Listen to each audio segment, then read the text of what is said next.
오늘 함께 은혜 나눌 하나님의 말씀은 누가복음 24장 13절부터 35절까지 말씀입니다. 신약성경 140쪽에 있습니다.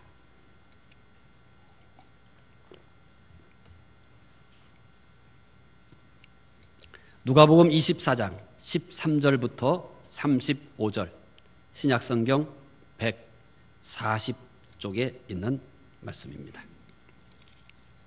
말씀 함께 읽겠습니다.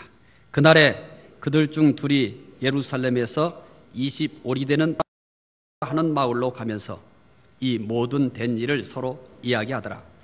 그들이 서로 이야기하며 문의할 때 예수께서 가까이 이르러 그들과 동행하시나 그들의 눈이 가리워져서 그인 줄을 알아보지 못하거늘 예수께서 이르시되 너희가 길 가면서 서로 주고받고 하는 이야기가 무엇이냐 하시니 두 사람이 슬픈 빛을 띠고 머물러 서더라. 그 한 사람인 글로바라 하는 자가 대답하여 이르되 당신이 예루살렘에 체류하면서도 요즘 거기서 된 일을 혼자만 알지 못하느냐. 이르시되 무슨 일이냐. 이르되 나사렛 예수의 일이니 그는 하나님과 모든 백성 앞에서 말과 일에 능하신 선지자이거늘 우리 대제사장들과 관리들이 사형 판결에 넘겨주어 십자가에 못 박았느니라. 우리는 이 사람이 이스라엘을 속량할 자라고 바라노라. 이뿐 아니라 이 일이 일어난 지가 사흘째요. 또한 우리 중에 어떤 여자들이 우리로 놀라게 하였으니 이는 그들이 새벽에 무덤에 갔다가 그의 시체는 보지 못하고 와서 그가 살아나셨다 하는 천사들의 나타남을 보았다 함이라. 또 우리와 함께 한 자 중에 두어 사람이 무덤에 가 과연 여자들이 말한 바와 같음을 보았으나 예수는 보지 못하였느니라 하거늘 이르시되 미련하고 선지자들이 말한 모든 것을 마음에 더디 믿는 자들이여 그리스도가 이런 고난을 받고 자기의 영광에 들어가야 할 것이 아니냐 하시고 이에 모세와 모든 선지자의 글로 시작하여 모든 성경에 쓴 바 자기에 관한 것을 자세히 설명하시니라. 그들이 가는 마을에 가까이 가매 예수는 더 가려 하는 것 같이 하시니 그들이 강권하여 이르되 우리와 함께 유하사이다. 때가 저물고 가고 날이 이미 기울었나이다 하니 이에 그들과 함께 유하러 들어가시니라. 그들과 함께 음식 잡수실 때에 떡을 가지사 축사하시고 떼어 그들에게 주시니 그들의 눈이 밝아져 그인 줄 알아보더니 예수는 그들에게 보이지 아니하시는지라. 그들이 서로 말하되 길에서 우리에게 말씀하시고 우리에게 성경을 풀어주실 때에 우리 속에서 마음이 뜨겁지 아니하더냐 하고 곧 그때로 일어나 예루살렘에 돌아가 보니 11 제자 및 그들과 함께한 자들이 모여 있어 말하기를 주께서 과연 살아나시고 시몬에게 보이셨다 하는지라. 두 사람도 길에서 된 일과 예수께서 떡을 떼심으로 자기들에게 알려주신 것을 말하더라. 아멘. 오늘은 성서주일입니다. 또한 대림절 2주 전이기도 합니다. 하나님께 예배드리기에 오신 여러분들에게 하나님의 은혜와 평강이 함께 하시기를 바랍니다. 소설가 오 헨리의 단편 소설 중에 강도와 신경통이라는 작품이 있습니다. 한 강도가 밤중에 권총을 들고 들어갔습니다. 강도는 잠자는 사람에게 손들어! 라고 외쳤습니다. 잠자던 주인이 깨어나서 벌벌 떨면서 왼손을 겨우 들었습니다. 강도는 또 고함을 쳤습니다. 오른손도 들어! 그래도 집주인이 왼손만 조금 들고 여전히 오른손을 들지 않았습니다. 그러자 강도가 화가 났습니다. 강도는 화를 내면서 오른손도 들라니까! 하고 또 고함을 쳤습니다. 집주인은 벌벌 떠면서 오른손은 신경통 때문에 들 수가 없다고 했습니다. 그러자 강도가 씩 웃으면서 말합니다. 젠장, 나도 신경통 때문에 이 짓 하고 있어. 이렇게 말을 했습니다. 강도는 강도질 하는 것은 다 잊어버리고 신경통 이야기를 꺼냈습니다. 주인도 강도가 지금 강도질 하러 왔다는 것을 잊어버린 채 마치 옛 친구를 만난 듯이 자신이 겪고 있는 신경통에 대해서 이야기했습니다. 두 사람은 이렇게 신경통 이야기를 서로 하다가 아침을 맞이했습니다. 두 사람은 서로 멋쩍어 하면서 헤어졌습니다. 사람은 서로 동질감을 발견하게 되면 쉽게 친해집니다. 서로 잘 통합니다. 오늘 본문에 등장하는 사람이 비슷한 사람입니다. 두 제자가 예루살렘에서 엠마오로 가고 있습니다. 두 사람은 동질감을 가지고 있었습니다. 엠마오는 본문에만 나오는 지명입니다. 엠마오는 예루살렘에서 11에서 13km 정도 떨어진 곳에 있다는 것 외에는 다른 것은 알 수가 없습니다. 두 제자는 왜 엠마오로 가고 있을까요? 그 두 사람은 똑같이 희망이 사라졌기 때문입니다. 그들의 희망은 무엇입니까? 두 제자의 희망은 똑같이 예루살렘에 있었던 유일한 희망은 예수님이셨습니다. 그런데 그 희망이신 예수님이 십자가에 죽으신 것입니다. 예수님이 죽으실 때 두 제자의 마음에 있었던 희망도 함께 죽었습니다. 예수님이 안 계신 예루살렘은 더 이상 아무런 의미가 없습니다. 예루살렘은 더 이상 있어야 할 곳이 아니었습니다. 두 제자는 한시라도 빨리 슬픔과 절망의 도시를 떠나는 것만이 최선의 길이라고 생각을 하였을 것입니다. 물론 두 제자는 이상한 소문도 들었습니다. 예수님이 살아났다는 소문 말입니다. 그러나 이 소문은 제자들에게 그리 영향을 주지 않았습니다. 물론 두 제자는 예수님께서 살아계셨을 때도 부활에 대해서 말씀하셨을 때 들었을 것입니다. 부활, 한 번도 들어보지 못한 얘기입니다. 그래서 예수님께서 부활에 대해서 말씀하셨을지라도 그들은 까맣게 잊어버렸을 것입니다. 죽은 사람이 어떻게 살아납니까? 말도 안 되는 얘기죠. 그들이 분명히 예수님께서 부활하셨다는 소문을 들었지만은 허무맹랑한 이야기로 그냥 무시했습니다. 허망한 소식이죠. 그래서 두 제자는 예루살렘에서 엠마오로 가고 있습니다. 두 제자는 희망이 사라진 동질감을 가지고 서로 되어진 일들을 이야기하면서 엠마오로 가고 있는 것입니다. 희망이 사라진 제자들은 어떤 모습으로 엠마오로 가고 있을까요?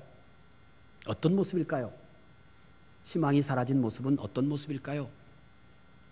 여러분, 우리가 세상을 살다 보면은 희망이 꺾일 때가 있잖아요. 희망을 잃을 때가 있잖아요. 그때 여러분 어땠습니까?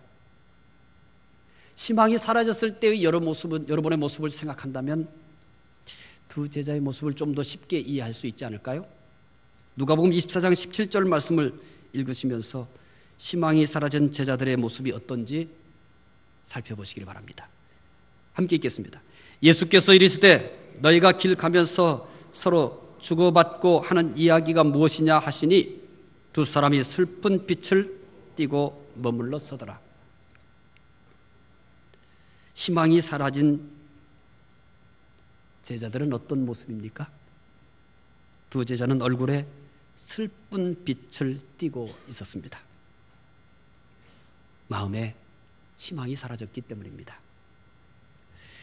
마음의 희망이 사라지니 보이는 것이 다 슬픔뿐이었어요. 마음에 무엇이 있느냐에 따라서 내가 보는 세상이 다르게 보입니다.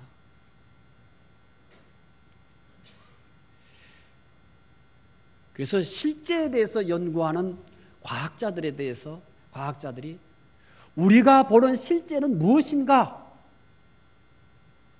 이것에 대해서 상당히 심도 깊게 연구를 하고 그 연구 결과 상당히 많이 실제에 대해서 발전을 했어요. 물론 오늘 이 시간 여러분들에게 그 과학자들의 연구의 결과물들을 얘기하려고 하지는 않습니다. 저는 상당히 재밌게 그 과학자들의 연구 결과물들을 지켜보고 있습니다.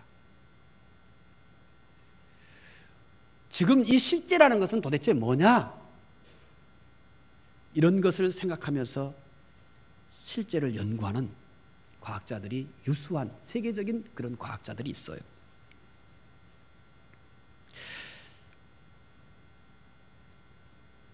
내가 눈으로 보는 것이 진짜 모습일까요? 물론 대부분 그럴 거라고 생각을 해요. 그런데 실제를 연구하시는 분들의 결과물 중에 사실은 우리 눈으로 볼 수 있는 것이 실제의 모습의 다는 아니다 하면서 충격적인 결과물을 내는 거예요. 자, 이제 저는 과학적인 얘기를 하려고 하는 게 아닙니다. 두 제자에게서 희망이 사라지니 그들의 얼굴빛이 무슨 빛이었어요? 슬픈 빛입니다. 그들의 마음에는 슬픔이 가득했던 겁니다. 일부러 그들은 그들의 얼굴이 슬프게 보이게 하기 위해서 슬픈 빛으로 화장한 게 아닙니다.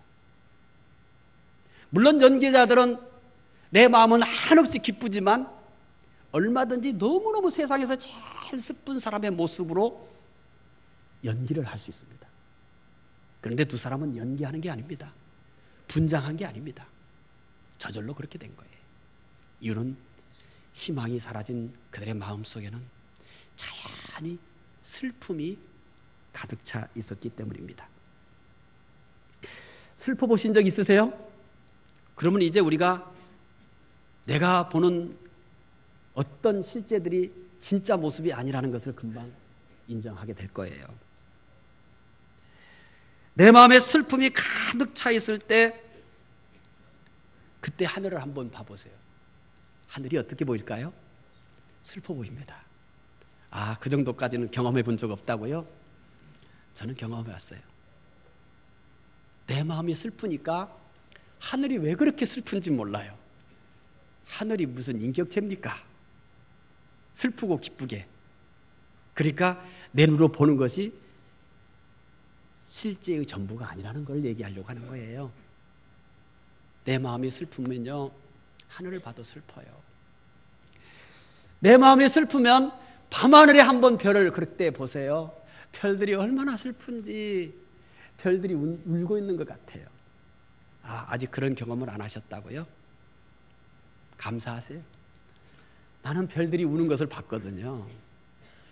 물론 별들이 무슨 감정을 가지고 있고 무슨 눈이 있겠어요. 내 눈이 별들이 우는 것으로 보인 거죠. 산을 보아도 슬퍼요. 산도 너무 슬프게 보여요. 바다를 보면 또 어떨까요? 내 마음이 너무 슬픔이 가득 차 있어요. 에이, 바람이나 쐬야지. 그래 내가 바닷가를 거닐어요. 어머나, 여기서 좀 내 마음 좀 어떻게 해보려고 달래주려고 왔는데 바다를 봐도 바다가 슬프네. 바다도 슬퍼. 비가 내려도 비도 슬퍼요. 하늘이 우는 것 같아요. 눈이 내리면요, 어머나, 어이구, 눈 내리는 것도 슬퍼요. 가로등은요, 슬플 때 얼마나 슬퍼 보이는지 알아요? 길거리에 오가는 사람들은요, 세상에 나만 슬픈 줄 알았더니 길가에 오가는 사람들이 다 슬퍼 보이네요. 제자들의 슬픈 빛은 희망이 사라진 마음에서 나온 것입니다. 마음의 희망이 사라진 사람에게는 모든 것이 다 슬프게 보이는 겁니다. 제자들의 마음에 희망이 사라지니 슬픔뿐이었고 슬픔뿐인 마음은 불 꺼진 난로처럼 다 식어버렸어요. 그들의 마음을 다시 뜨겁게 할 수 있는 것은 아무도 없을 것만 같아요. 마음의 희망이 사라진 두 제자는 엠마오로 가고 있습니다. 두 제자는 마음의 희망이 사라져 슬픔밖에 없어요. 혹시 마음의 슬픔이 가득할 때가 있었습니까? 마음의 슬픔이 가득할 때 다른 생각을 할 수 없어요. 누군가가 나에게 많은 이야기를 옆에서 해줘도 대답을 하고 고개를 끄덕이지만 사실 아무것도 들리지 않습니다. 슬픔이 마음을 완전히 정복해버렸기 때문입니다. 슬픔은 우리를 가장 무력하게 만듭니다. 그래서 두 제자는 모든 것을 포기하고 엠마오로 가고 있는 것입니다. 슬픔으로 가득한 두 제자의 마음이 변할 수 있을까요? 좀 힘들어 보입니다. 좀 힘들어 보여요. 아니, 불가능할 것 같아요. 만약에 변한다면 무엇으로 그게 가능할까요? 누가복음 24장 32절 말씀을 읽으시면서 답을 찾아보시기 바랍니다. 함께 읽겠습니다. 그들이 서로 말하되 길에서 우리에게 말씀하시고 우리에게 성경을 풀어주실 때에 우리 속에서 마음이 뜨겁지 아니하더냐 하니, 슬픔에 가득 탄 제자들의 마음이 변한 것을 발견하셨나요? 발견하셨어요? 놀랍게도요, 두 제자의 마음은 변했습니다. 슬픔으로 식어버린 두 제자의 마음에 변화가 일어났습니다. 그들이 자기들의 마음을 변화시키려고 의도적으로 노력한 게 아니에요. 자기 체면을 걸어서 이러면 안 돼 하면서 자기들의 마음을 어떻게 좀 변화시켜 보려고 안간 힘을 쓴 게 아니에요. 그들은 아무것도 하지 않았습니다. 그런데 두 제자의 마음이 뜨거워진 거예요. 도대체 무엇이 두 제자의 마음을 뜨겁게 했다고 합니까? 무엇이 두 제자의 마음을 뜨겁게 했어요? 말씀입니다. 그들이 서로 말하되 길에서 우리에게 말씀하시고 우리에게 성경을 풀어주실 때에 우리 속에서 마음이 뜨겁지 아니하더냐.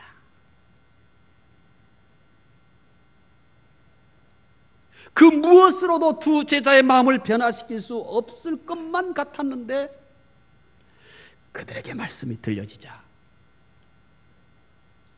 그들에게 말씀이 전해지자 마음이 변하기 시작했습니다. 마음이 뜨거워진 거예요. 예수님께서 부활하셔서 두 제자에게 나타나셔서 말씀을 풀어주신 거예요. 누가복음 24장 27절을 읽어보십시다. 이에 모세와 모든 선지자의 글로 시작하여 모든 성경에 쓴 바 자기에 관한 것을 자세히 설명하십니다. 아멘. 예수님께서 자신에 대하여 예언한 선지자들의 말씀을 하나하나 풀어줬습니다. 어떤 분은 성경을 이렇게 설명하더라고요. 저는 이 표현에 대해서 감동했어요. 성경에 대해서 어떻게 표현했냐면 성경은 인물화다. 성경은 인물화돼요. 참 저는 이 성경에 대해서 이런 표현을 쓰신 분의 글을 읽으면서 너무 감동을 받았어요. 제가 살면서 부러워하는 사람이 몇 부류가 있어요. 그 중에 하나가 뭐냐면 글을 잘 쓰는 분. 저는 글을 잘 쓰는 분을 정말 부러워해요.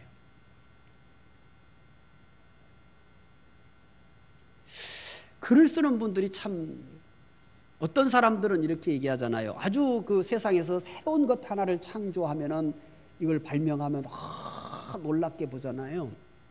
근데 상상도 못한, 우리가 생각도 못한 것들을 기가 막히게 표현하는 것도 저는 어떤 새로운 물건을 발견하는 것과 마찬가지로 창조다고 보는 거예요. 제일 부러워요. 그래서 저는 하나님이 내게 주신 은혜와 성경을 읽을 때 깨달았던 그런 것들을 충분히 표현해서 성도들이 그냥 한 번 들어도 감동할 수 있는 이런 설교를 쓰지 못하는 것에 대해서 어쩔 때는 너무 괴로워요. 못난 놈, 어쩌면 그렇게도 못났니? 너에게 주신 은혜가 얼만데? 너에게 주신 성경의 깨달음이 얼만데?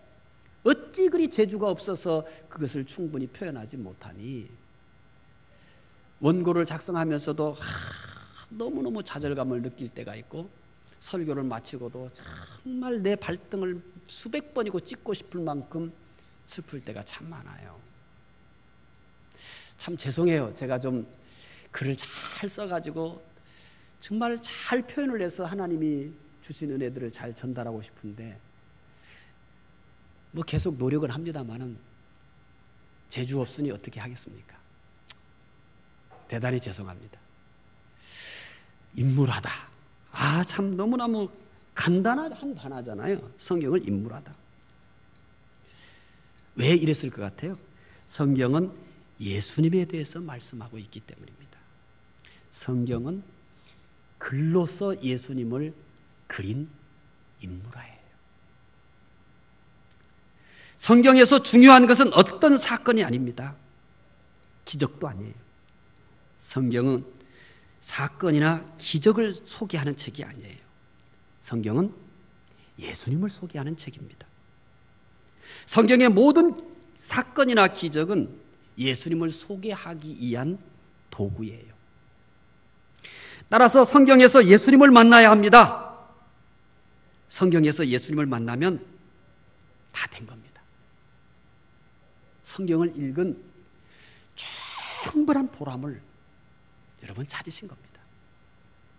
성경의 어려운 표현들이나 이런 것들을 내가 당장에 어떻게 잘 해석하거나 표현할 수는 없지만은 그러나 여기에 예수님이 있네. 예수님에 대해서 말씀하네.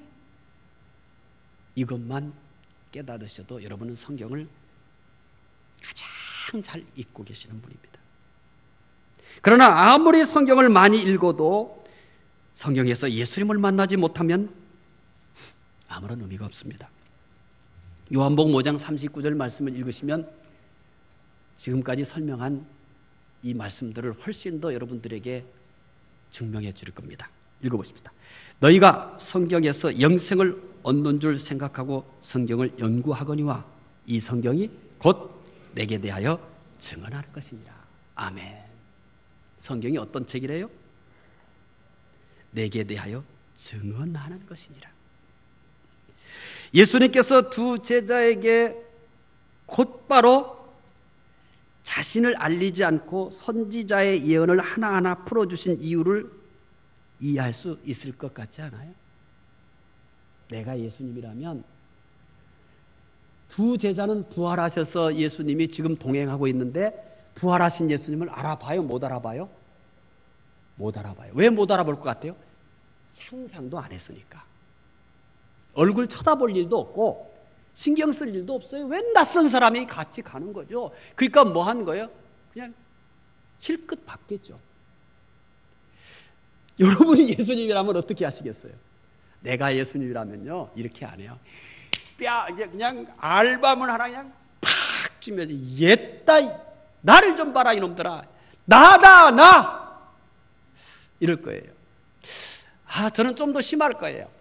두 놈 앞에 발을 탁 끌어가지고 팍 넘어뜨려서 쳐다볼 때 나를 좀 봐라 이놈아. 나다 나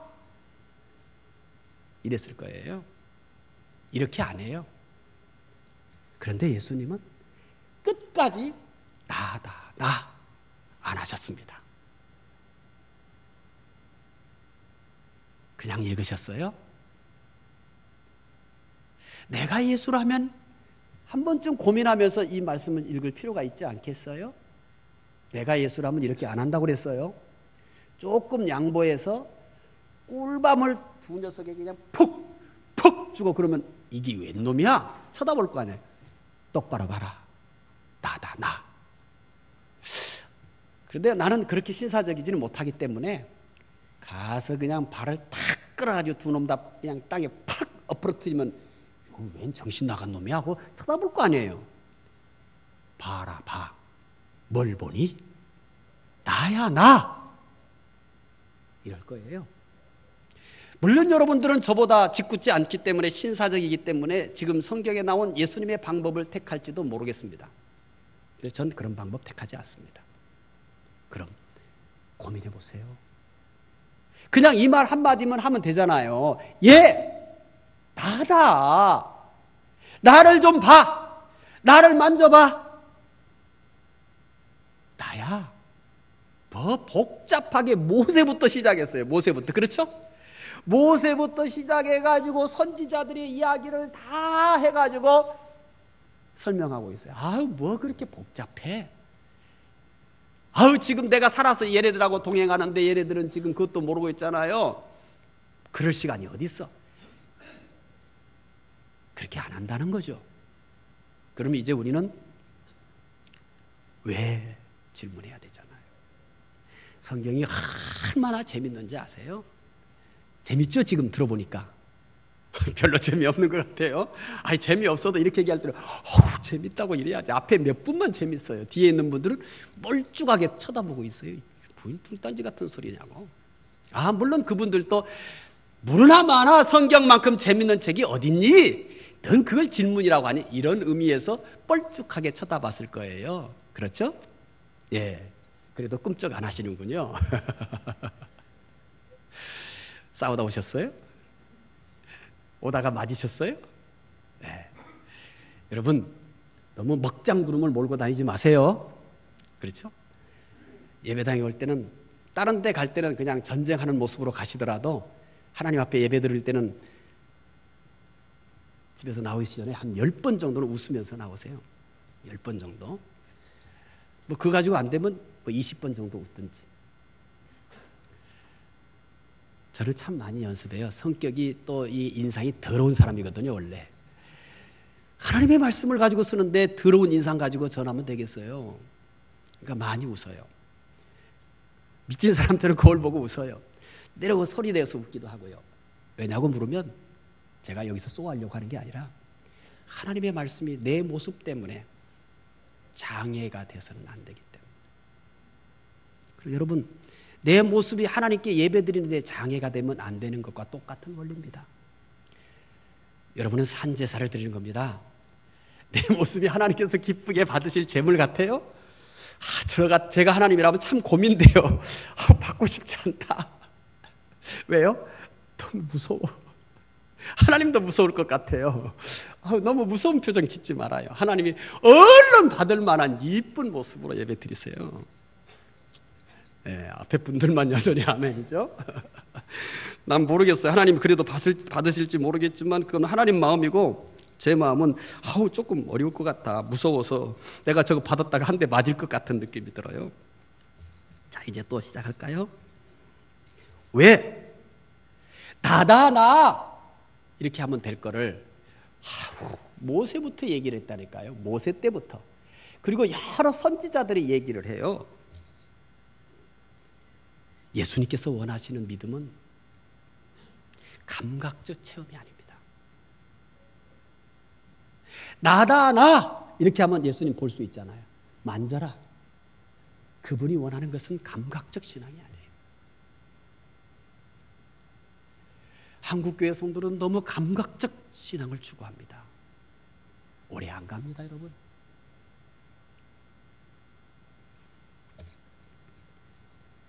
예수님께서 우리들에게 원하는 신앙은 뭔지 아십니까? 환상도 아니에요. 그럼 뭘까요? 말씀을 통해서 예수님을 체험하는 겁니다. 말씀을 통해서 말입니다. 말씀 가운데 계시는 그 주님을 제자들이 만나기를 원했던 겁니다. 지금 그들 앞에 서 있는 그 예수를 보고 그 예수를 만져서 믿는 것이 아니라 성경에 예언되어 있고 그 예언대로 되어 있는 말씀 가운데 계신 그 그리스도를 믿게 해주고 싶었던 것입니다. 그래서 기독교를 말씀의 종교라고 말하는 겁니다. 성경은 말씀이 얼마나 위대한가를 증언하고 있습니다. 하나님께서 천지 만물을 무엇으로 창조하셨나요? 말씀으로 창조했습니다. 예수님은 또 어떤 분이라고 말합니까? 말씀이라고 말합니다. 이 말씀이 육신이 되어서 세상에 오셨다고 말합니다. 그리고 히브리서 4장 12절에서는 이 말씀은 살아있다 이렇게 말합니다. 초대교회의 부흥은 말씀과 성령의 역사였습니다. 말씀의 역사는 오늘도 동일하게 계속되고 있음을 믿으시기 바랍니다. 말씀은 오늘도 살아 역사하는 줄 믿으시기 바랍니다. 말씀을 듣고 말씀을 믿는 사람들은 가장 위대한 기적을 체험할 수 있는 것입니다. 말씀 속에서 예수님을 체험하게 되기 때문입니다. 예수님께서 우리에게 찾아오셔서 어떤 일을 하기를 기대하실까요? 부자가 되는 것일까요? 불치의 병이 치료되는 것일까요? 신비를 체험하는 것일까요? 모두 좋습니다. 그러나 예수님은 무엇보다도 하나님의 말씀을 듣기 원합니다. 말씀은 변화시키는 능력이 있기 때문입니다. 예수님의 말씀을 듣고 있던 제자들에게 변화가 일어났잖아요. 그들이 변하려고 발부둥 친 게 아닙니다. 예수님께서 모세부터 시작해서 선지자들이 예언한 예수님에 관한 말씀들을 풀어주시는데 그 말씀을 듣는 순간 그들의 마음속에서 변화가 일기 시작했습니다. 그들의 마음이 점점 뜨거워지기를 시작했습니다. 슬픔으로 가득했던 제자들의 마음이 뜨거워졌습니다. 말씀이 제자들의 마음을 변화시킨 것입니다. 말씀은 오늘도 변화시키는 능력이 있습니다. 의심하는 사람에게 믿음을 줍니다. 무지한 사람에게 깨달음을 줍니다. 상처가 있는 사람을 치료합니다. 낙심한 사람을 위로합니다. D.L. 무디는 거듭난 후 하나님 앞에서 온전하게 살 것을 서약하고 생활을 시작했습니다. 거듭난 후 이제 하나님 앞에서 내가 온전하게 살 것이다 라고 이렇게 각오를 하고 서약까지 했습니다. 그런데 얼마 가지 않아서 넘어졌습니다. 그래서 무디는 이래서는 안 되겠다. 이래서는 안 되겠다. 이렇게 생각하고 깊은 산으로 들어갔습니다. 그리고 기도에 몰입을 했습니다. 기도 중에 어떤 때는 하늘의 신령한 은혜들을 맛보기도 합니다. 하늘의 신기한 복들이 자기 심령에 비오듯이 쏟아지기도 했습니다. 아, 이제 나는 됐다. 나는 됐어. 이렇게 무디는 자신감을 얻었습니다. 그리고 산을 내려왔습니다. 그런데 그 은혜는 한 달도 가지 않았습니다. 그래서 무디는 다시 또 방법을 찾습니다. 아, 나 혼자 힘으로는 안 되는구나. 나 혼자 노력으로는 안 되는구나. 해서 유명한 목사님으로부터 은혜를 받겠다는 생각에 부흥 집회를 부지런히 쫓아다녔습니다. 부흥 집회 다닐 때마다 감당할 수 없는 은혜가 쏟아지는 거예요. 이거구나. 그래서 부지런히 부흥 집회를 쫓아다니면서 은혜를 받았습니다.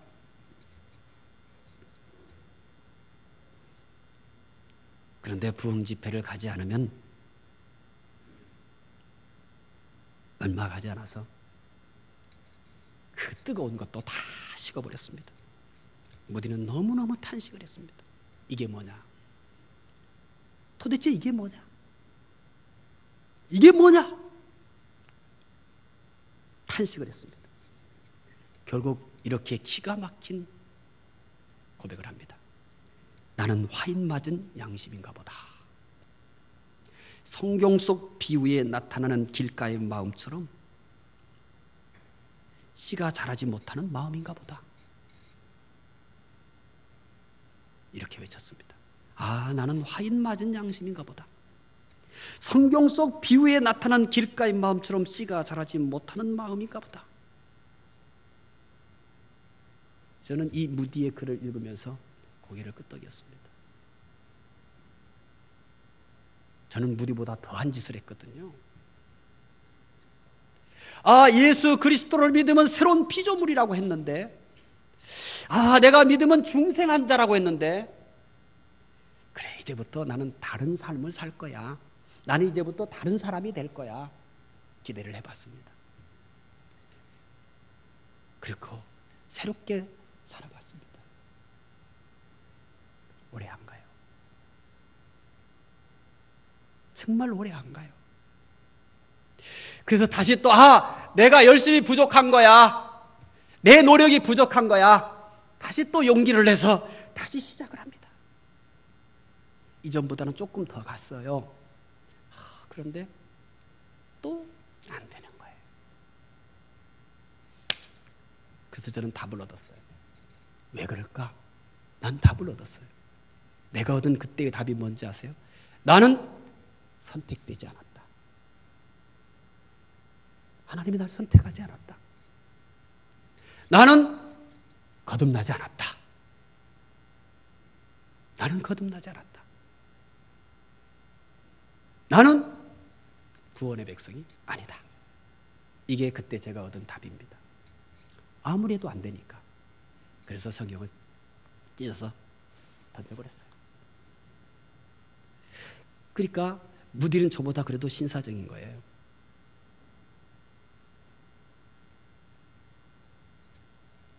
무디는 스스로를 정말 혐오스럽게 여겼어요. 나는 혐오스럽게 여기는 게 아니라 나는 선택되지 않았다. 나는 거듭나지 않았다. 나는 구원받지 못할 백성이다.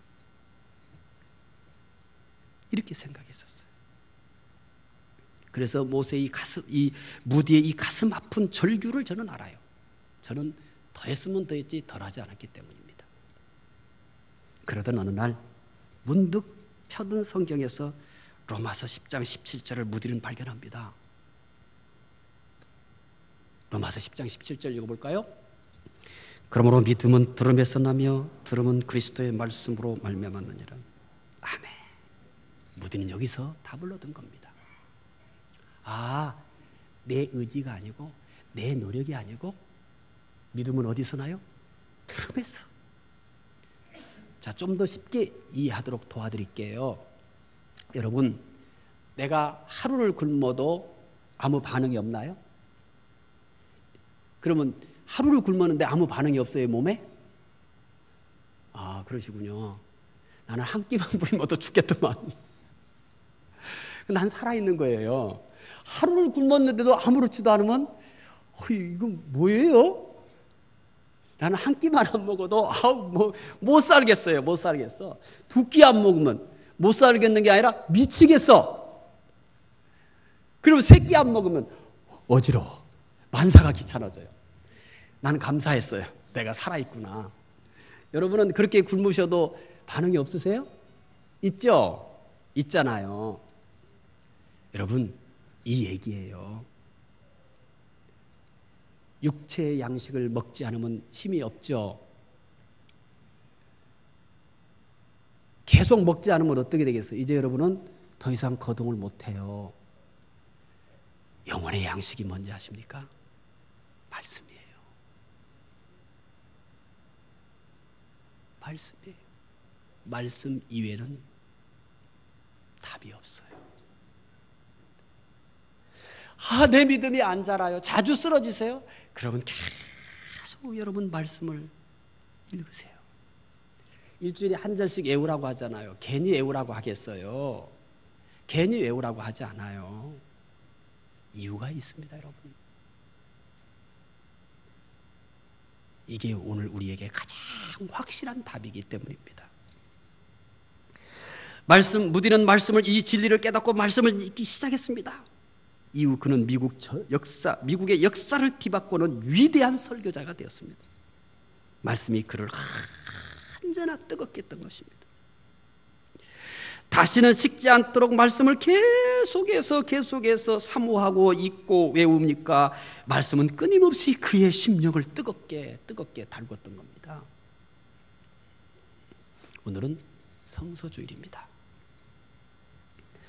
두 제자처럼 마음의 희망이 사라지고 슬픔만 가득합니까? 사람에 대한 희망이 사라졌습니까? 일에 대한 희망이 사라졌습니까? 세상의 모든 희망이 사라졌습니까? 말씀을 읽으십시오. 말씀을 들으십시오. 말씀을 공부하십시오. 그리고 말씀을 붙들고 사시기 바랍니다. 그 말씀은 나를 변화시킬 것입니다. 내 마음을 식지 않도록 언제나 뜨겁게 그 말씀이 내 마음을 변화시킬 줄로 믿습니다. 기도하겠습니다. 하나님 감사합니다. 오늘은 성서주일입니다.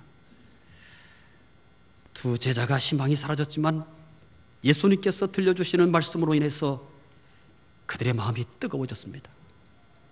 하나님, 오늘 성서주일을 맞이해서 말씀의 위대한 능력을 깨닫게 해주시옵소서. 하루도 말씀을 놓치지 않고 말씀을 붙들고 살 수 있는 주의 백성들이 되게 해주시기를 원하옵나이다. 감사하며 예수 그리스도 이름으로 기도드리옵나이다.